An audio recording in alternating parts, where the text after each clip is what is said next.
Roosevelt took his fourth oath of office, and I was sworn in as a vice president.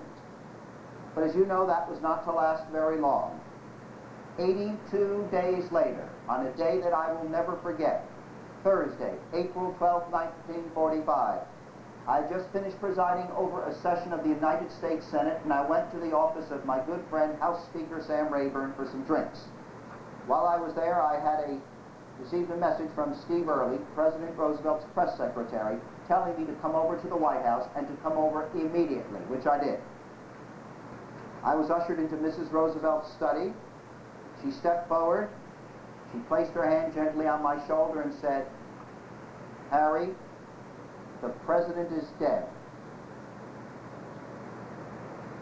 Well, for a moment I really couldn't say anything.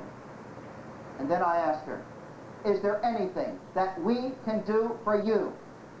And I'll never forget her gentle and understanding reply. "Is there anything we can do for you?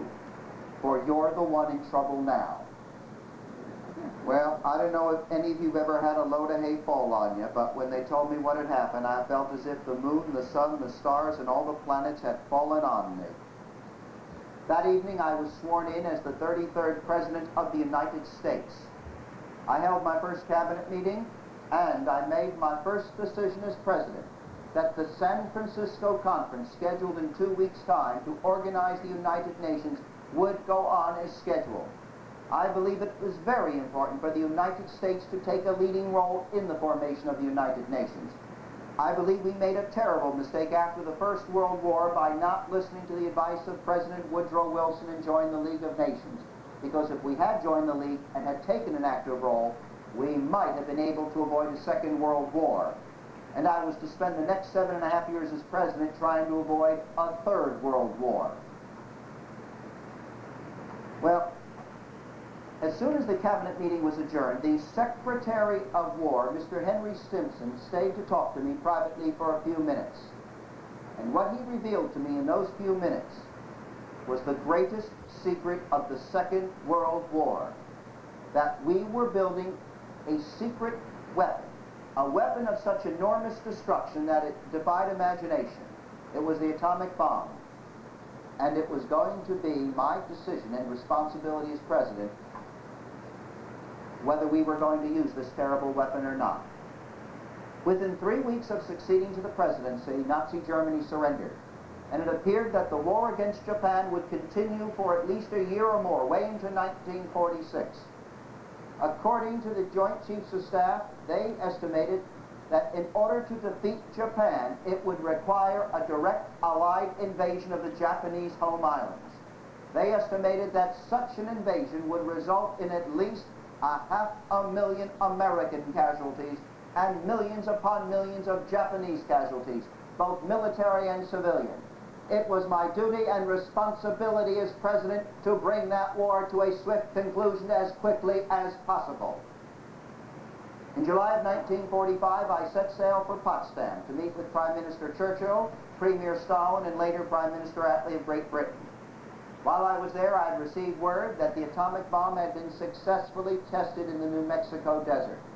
We immediately issued a public ultimatum to Japan, calling upon their complete and unconditional surrender. And if they did not meet our terms for surrender, they could expect complete and absolute destruction from the skies.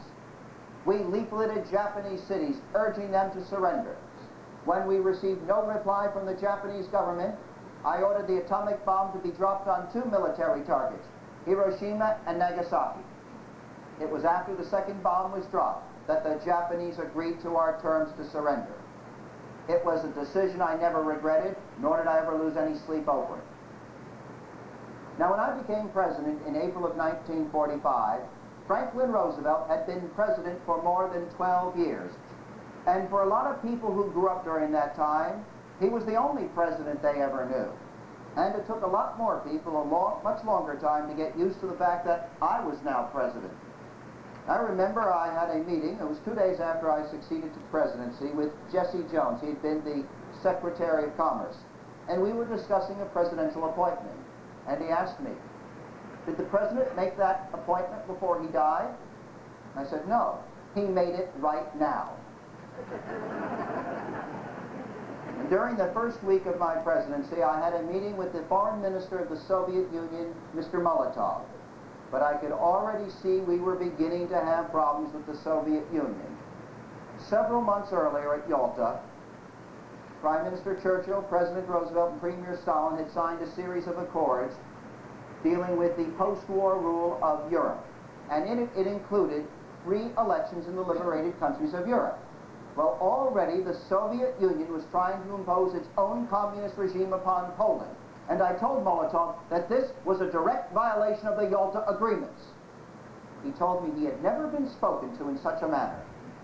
I told him, honor your agreements and I won't talk to you that way. That's only the beginning of the problems that we had with the Soviet Union that led to this Cold War. Now, being President of the United States is like riding a tiger. A man has to constantly keep on riding or be swallowed. Those fantastically crowded months of 1945 taught me that a president is either on top of events, or if he hesitates, events will soon be on top of him. And I felt I could never let up for a moment. After all the president is nothing more than a glorified public relations man who spends his time kissing, kicking, and flattering people to make them do what they're supposed to do and make them like it. Now, the president must make his own decisions. He cannot pass the buck up or down. Information is what he needs. And when he has the right information, he and only he is in a position to make those decisions. The decisions that a president has to make often affect the lives of millions of people around the world. But that does not mean they should take any longer to make. Now, there are some men who fret and delay under criticism, but I have a saying that applies here, and not too many people have taken it up. If you can't stand the heat, then get out of the kitchen. Well, 1948 was an election year, and I was determined to run for a full term on my own. Unfortunately, in November of 1946, the Democratic Party had lost control of both houses of Congress for the first time in 16 years, as well as a majority of governorships. And most people, including the experts, felt that, well, 1948 would complete it by being a Republican year, that a Republican would be elected president. Well, I knew a lot about experts. An expert's a fellow who doesn't want to know anymore because he won't be an expert anymore. But I knew that the people of this country weren't ready to turn back the clock, not if they were told the facts. So I did what I'd always done before. That was by, well, basically going out in the back of the train and telling the people what was going on, and that's exactly what I did. I must have spoken to about, 15 or 20 million people. I convinced them, and they voted for me. Even if I had lost that election, the feeling I got in this campaign is that the people of this country want to do the right thing. And what you got to do is tell them what the right thing is. Well, we held our convention, as I said earlier, in Philadelphia, Pennsylvania, in July of 1948. And a lot of the delegates there didn't think I had a chance at all. Oh yes, I heard it. I'm just mild about Harry, and to err is Truman. And they didn't think we had a chance at all at winning. Well, when I got up to accept the nomination, I set the tone for the campaign, and it went something like this. Senator Barkley and I are going to win this election and make these Republicans like it. Don't you forget that. Now, my friends, on the 26th of July, which we in Missouri call Turn-Up Day, I am going to call that Republican Congress back into session to pass the legislation which they say they are for in their platform, such as civil rights legislation, which they say they are for, a national health insurance program, which they say they are for, a national housing program, which they say they are for, a rise in the minimum wage, which I doubt very much they are for. Now, my friends, they're going to have 15 days to pass this legislation, and they're still going to have plenty of time to go out and campaign for re-election. But, my friends, they're going to pass the buck. They're going to dodge the bullet. They're going to pull out every single red herring that they can. And Senator Barkley and I aren't going to let them get away with it. And if you stay home like you did in 1946, then you deserve everything you've gotten from the last 2 years, from that do-nothing, good-for-nothing Republican 80th Congress. And if that's a lot of hooey, and that rhymes with somebody else's name, that's not my fault.